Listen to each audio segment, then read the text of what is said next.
Yan, magluluto po tayo ng ampalaya, ano. Hiwa-hiwain na po natin ng maninipis na maninipis.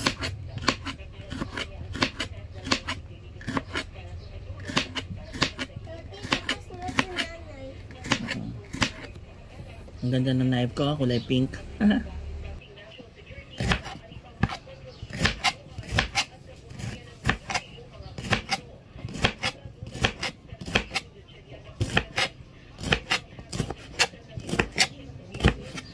Yan, ganito po kaninipis.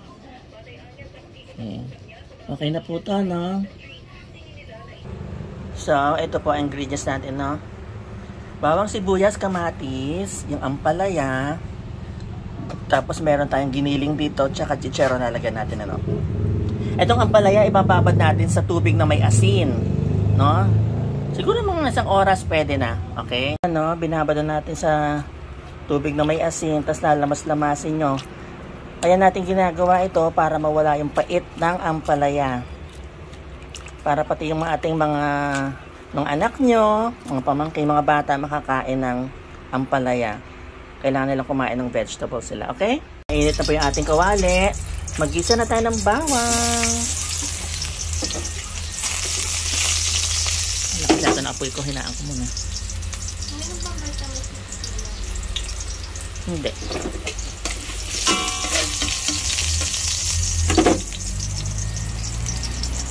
Sibuyas.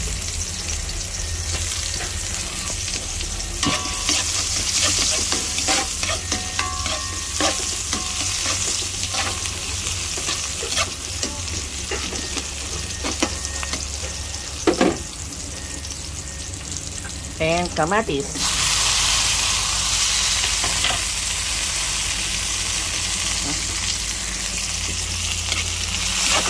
As always, lutuin po natin ang ating kamatis. Ayun na, madudurog-durog na siya.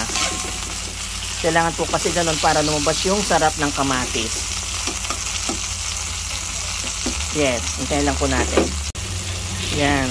Durugin po natin kamatis, ano. Kailangan ganyan. Lagyan na po natin yung ating giniling.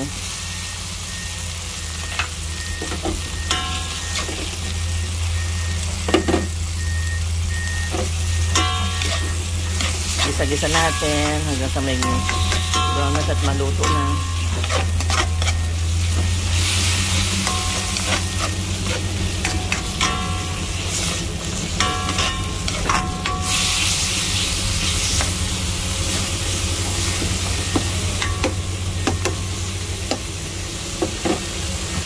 Yan, lagay po tayong asin, konti lang, ano, konting MSG.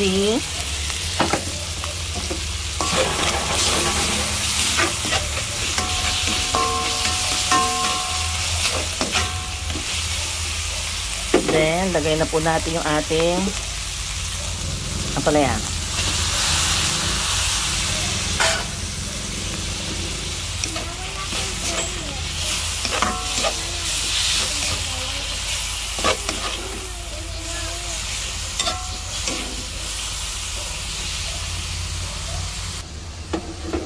Yan.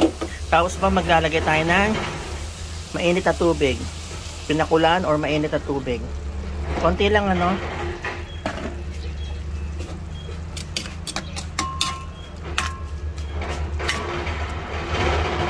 Para lang lumambot yung ampalaya. Konti pa. Sabi naman konti. Yan. Simmer na lang po muna.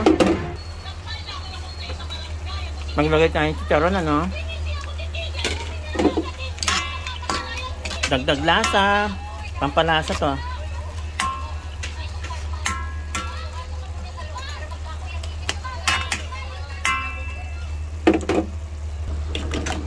Magbibit po tayo ng 3 itlog, ano.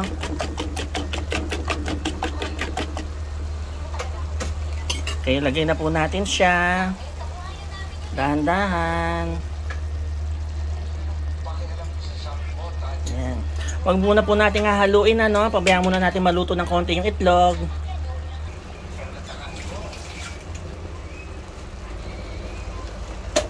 Okay.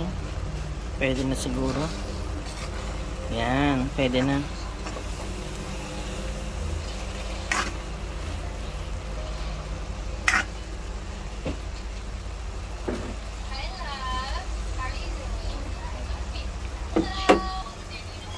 Yan, haluin na po natin, ano. Uy, ang ganda ng luto. Love it. Sis, pwede mo nga ng tinidor. Titikman ko yung aking luto. Tikman na po natin, ano. There.